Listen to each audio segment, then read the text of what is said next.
10, 9, 8, 7, pressures are good, 6, 5, 4, 3, valve timing nominal, 2, 1, we're good to go, lift off. 5,000 miles, no excessive vibrations. 10,000 miles, temperatures are good. 15,000 miles, 17,000 miles. Yes, we are in outer space.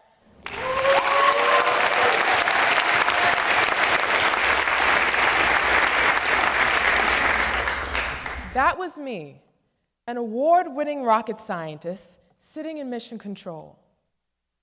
I helped successfully launch Discovery, Columbia, Atlantis, and Endeavour space shuttles.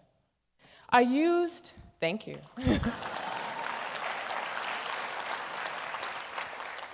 I used mathematics and science to calculate the probability of catastrophic explosion within the space shuttle's flight. In all, I helped launch with a great team of people, 28 space shuttle missions into outer space.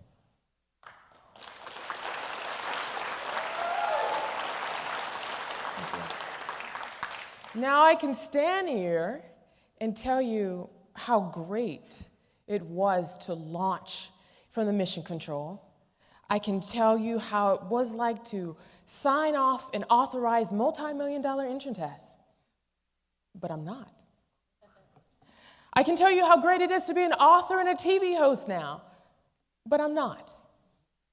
Rather, I'm going to talk about you and me and what comes in our mind in the middle of challenges. Fear. Fear.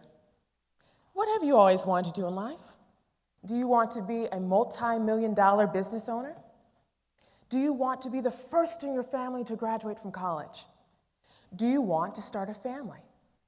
Well, for me, I always wanted to be a rocket scientist, but obstacle and roadblocks came into my path where I questioned whether or not I'd be able to do it.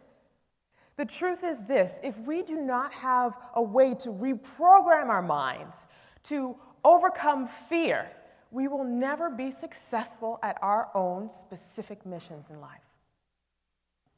But there's good news. I have personally devised a 3-step method to overcome fear and reprogram the brain using 3 key decisions, and I'm going to share them with you today. The first decision is this: you must name and reject your fear. You must name and reject your fear. Now, the easiest way for me to tell you about all these 3 decisions is to take you back in my life and to share with you what happened with me so you have a better idea of how to use these 3 decisions. And it started when I was 6 years old, and I'll never forget that day. I went on a field trip to the Jet Propulsion Laboratory, and there it was wonderful. I remember seeing these big engines and these jets, and we went to their mission control room, and it was amazing. I saw these big TV screens on the wall and these red plush chairs, and I also saw pictures of men launching rockets, and I said to myself, I want to be just like those men. Now, I'm not quite sure if you've noticed, I wear stilettos and skirts. I am definitely a woman.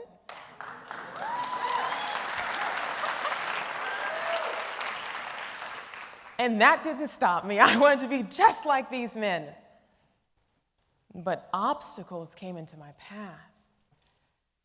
Now here I am, 10 years old, in the middle of a 5th grade class, and right next to me is a boy who's also 10, and he has been recruited into a gang. He and I get into arguments quite regularly because, frankly, I don't know the power of my words at this age. And he wears this ring on his finger that he files down so it acts just like a knife. And so one day in a heated argument, he takes this ring and he socks me right under my eye. Now, being a champion, an Olympian, I stand up to defend myself, and everything goes blank. I cannot see one thing. I am later rushed to the hospital, and I have 5 layers of stitches placed in my face, and the surgeon tells me I'm lucky. Had it been any higher, I would have lost my eye. Now, I'm pulled out of school for months, where right next door there's a crack house, and I see people getting high on the outside of my bedroom window, and our mother has us sleep in the bed in a certain direction, so if the bullets came through the house, if it came through the walls, it would hit our feet first and not our head. So in the middle of downtown Los Angeles, in poverty, face disfigured, and I want to be a rocket scientist. Next, I am placed into another school where I fail algebra, then I fail geometry, and then I go to a performing arts school and I fail chemistry, then make a D in calculus. Then a blessing occurs. There's this man, this teacher, and he says that if anybody wants help for their AP calculus exam, he would tutor them for free. So I jump at this opportunity, and I catch the bus 2 hours each way just to sit with this man for 1 hour. And I remember looking at the information, and I remember thinking, wait, I can get this. I can get this. I may not understand it now, but I will. I'm not going to let failure stop me. And that was the first time I learned to name and reject my fear. It would be a beautiful story if I told you that I took the AP calculus exam and passed it, but no, I failed it miserably. But what I learned is that process to invest in myself and others in education. I took those skills and graduated at the age of 16 from high school, and then later applied those skills to the university I attended, where I tutored thousands of people in mathematics through educational group programs. And I and other people learned to name and reject their fear. And I fortunately was able to be one out of top 5 graduates out of a 6,500 graduating class. You must name your fear and reject it.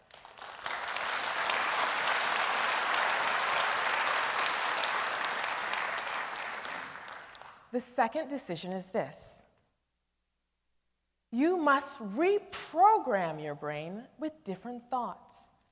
You must reprogram your brain with different thoughts. You know how you have a computer and it may be infected with a virus, and you have to take the virus off the computer and reboot it so it operates correctly? Well, our brains are the exact same way. What we have to do is take the virus out, what's called fear. And I learned this my first couple of months working as a rocket scientist. Now, I'm going to share a secret with you. When I first started in rocket science, I was completely intimidated. I remember going inside this room, and there was around 200 people in this room. And I remember looking around, and I was the only woman. And then I remember looking around again, and everyone was at least 20 years older than I was. And I was hearing all these words I didn't know. Beads of sweat would come down my forehead as I was hearing SSME, ITAR, RP1, ISP. I didn't know what any of this was, and that fear started coming into my brain again. And I didn't know whether or not I'd be able to make a significant difference. Then, a couple of weeks later, I had my second epiphany. I remember going into this room, and then I realized, wait, I'm educated, and I work hard at everything I do. I may not be able to make a significant difference now, but I will. So that's what I did. I literally told myself, I'm going to make a big difference here. And I found mentors to show me what SSME meant, which was the Space Shuttle main engine. The Space Shuttle main engine was huge. I found out where every single duct, line, weld, tube, every valve was placed, enough so I was able to help redesign new engines and sit in mission control. This work allowed me to become one of the youngest engineers of the year. You must reprogram your brain with different thoughts. And the last decision is this. The last decision is this. You must rebuild your brain. You must rebuild the neurons in your brain by taking action. Now, we've all been there. We've had to lose weight, we've had to get in shape, and it's not enough to simply say, all right, I'm gonna get in shape, and then you sit on your couch. You've got to go to the gym, you've got to climb those stairs, you've got to get on a bike, you've got to do something to activate your muscles so you lose weight. Well, our brains are the exact same way. The way that we exercise our brain is by taking action in direct opposition to our fear. Now, in every single one of these cases, I learned something specific. I and other people were suffering from what I have personally coined as mathaphobia. Mathaphobia is a severe fear that happens in the reptilian part of the brain that shuts off the frontal brain lobes, rendering someone completely paralyzed when it comes to problem solving. Anytime someone has fear, the problem solving is completely turned off. But when we take action in direct opposition from our fear, something amazing happens. Neuron transmitters are created and built within our brain, turning off fear, creating pathways to fire off our frontal brain lobes. And when our frontal brain lobes fire off, we're able to do great things. And I recognized this after I left rocket science. When I left rocket science, I was offered a prestigious position for a banking institution, only to recognize that I loved science and education far more. So I left banking and I decided to be a part-time mathematics professor. But when I did that, the entire United States economy tanked. Nobody was hiring. And here I was, underemployed, struggling to pay my bills. And I almost let fear stop me again. But this time, I was armed with all these experiences, and something different happened this time. I remember sitting there, thinking, what am I going to do? And then I had my latest realization. Wait, I'm talented. If no one is hiring, why not hire myself? So that's what I did. I hired myself. I created my own educational entertainment company. First, I created my website with all the cool different science, technology, engineering, and math videos. Then what I did is form the company specifically. I had to find out the difference between the S corporation and a C corporation. Next, what I did is I hired tutors. Then I wrote a book. Now my team and I are creating educational TV shows for network programming. I didn't know how to do any of this. But in that process of learning to become a beginner again, what I was doing is turning off the fear in my own head, creating neuron transmitters in my own brain, firing my frontal lobes, allowing myself to be creative and creating opportunities. So, if there's one thing I want you to remember today, it's this. You can reprogram your brain to override fear if you name and reject your fear. Reprogram your brain with different thoughts and take action in direct opposition to your fear. If you do all these three things, guess what? You can do anything you set your mind to, even become a rocket scientist.